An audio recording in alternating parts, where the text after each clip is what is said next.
Hey guys, got a video for today, and today we're going over the best infantry maps in Battlefield 5. Some of these are my personal favourites as well. Let me know what you think. Do you agree? Do you disagree? It's all good, let me know. So we're going to go straight into it and start off with, well, this is technically number 3, and it's Marita. Plays better on Conquest, I feel, rather than Breakthrough. You can get some great games on this one. You can get a lot of kills quite quickly. So the types of weapons that you can use are pretty much everything, you know, from assault rifles to sniping, and you're going to have a good game. Would say the map's like close to mid-range gunfights. Would say the assault rifles, semi-autos are good if you play that mid-range. You know, G15 or a 3X is still very good. If you played Battlefield 5 for any extent, you know how good that gun is on this map. SMGs are still good, but at times too far away to be competitive in some sort of mid-range, but the map's generally good, so you can get close and sort of close that gap and really sort of get into that SMGs, sort of like get to their strengths, you know. And key areas on this map are the cliff area above the D flag. It's a great power position and a key sort of control area, so if you want control, you can pretty much hold down that.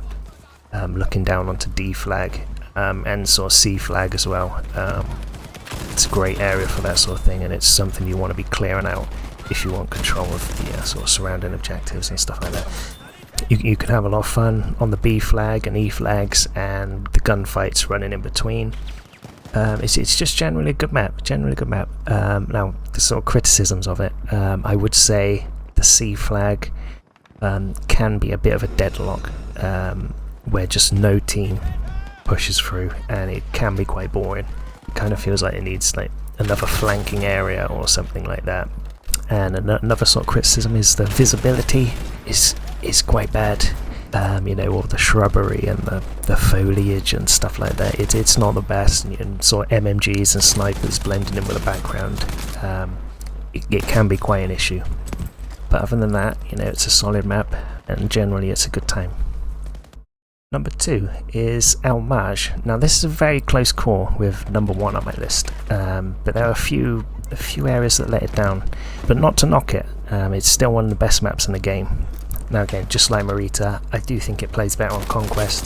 There are 2 variants of Conquest. One's a 5 flag and one's a 4 flag. I would say, from my experience, that the 5 flag version is better, and the 4 flag's sort of a bit too linear, and the 5 flag just allows better rotations and stuff like that. Visibility on this map is great. You know, it's one of the best maps for it. It's always nice. You know, it's a sort of criticism of Battlefield 5. Sometimes it's just too hard to see people.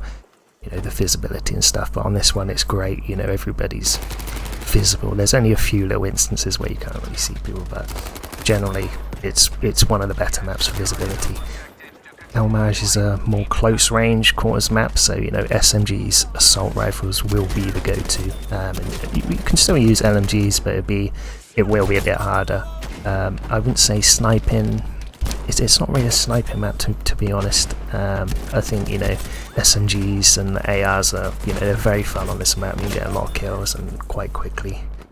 The town area in and around B, C and D are great fun. The C flag's good for flanking around, but I would say, you know, watch for the snipers. They will be looking down into that flag, as it is quite linear. Would say that's one of the main criticisms for this map. It's too linear.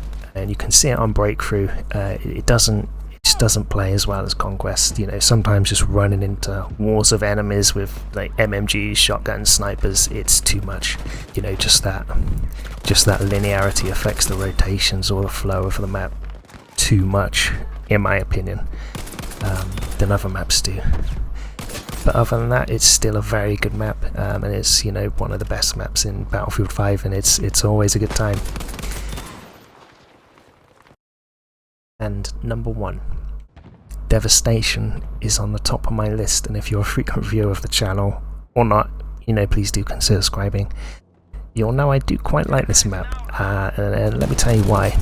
It pretty much plays great on nearly every game mode, except maybe, say, TDM. Has great rotations and player flow, you know, due to that sort of diamond shape. I do think that's the way to go, just for future Battlefield infantry maps, just to quickly mention. Gunfights in and around the main area of the C flag are just great. You know, I think it's pretty much that C flag on Devastation is kind of sort of like peak Battlefield 5. I don't think there's anything really that's better than that.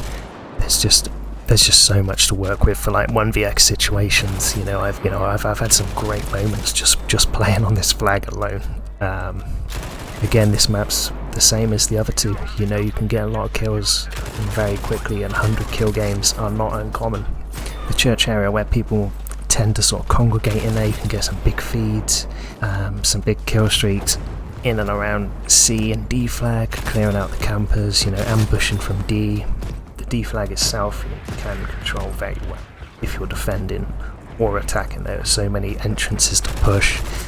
Like the balcony area on D is the key sort of control area. I would say it's why I use a lot, and if you want control of D flag, you want that balcony area. I think that's the sort of strongest, the strongest area in Devastation is in and around C and D flag. I think that's the sort of the core area that's like really good. Maybe the balcony towards B from C is good, but generally, you know, the B flag, like the library area, it sort of suffers from like that sort of many levels of like verticality that players can be on. It can be quite campy at times. I would always recommend getting the high ground if you can, from my experience, if you do want to go on to B. So this map plays short to mid-range, and as for the weapon choices, you pretty much use any weapon you like and do well with. Even sort of sniping to an extent, even that's a good time. But I would say, like the previous maps on this list, SMGs and assault rifles will be popular, and it's always a good time. And one of the criticisms, especially on this sort of flag as well, and Devastation in general, is the visibility. I would say it's quite poor at times. It isn't the best. Players in corners, prone, hard to see, they blend in very well. You know, I sort of get that. The devastation of Rotterdam, you know, a city in ruins, you know, there's a lot of rubble, dark tones. It can get quite obnoxious at times, but you know, sort of just having a bit of like map knowledge and map experience of learning where these players like to congregate in these sort of dark areas, and you sort of check them as you're moving through the map. It will play dividends once you get used to the map. And another criticism is the vehicles on this map. To be honest, I wish there was none and it was strictly infantry. You know, it can be quite annoying at times, but it's not as bad as other maps, because you know there are some you can ambush vehicles quite quickly, and you can always take out the repair station, you know, to sort of mitigate that vehicle problem and lay mines and stuff like that. But honestly, that's really the only sort of criticisms really, is the visibility in the vehicles to an extent. But otherwise, the gameplay of this map I feel is the best in Battlefield 5, particularly that C flag area. Do you agree? Disagree? Let me know. Thank you for watching. Subscribe if you haven't already. Trying to grow the channel in a minute, so it'd be very much appreciated. And I will see you boys in the next one.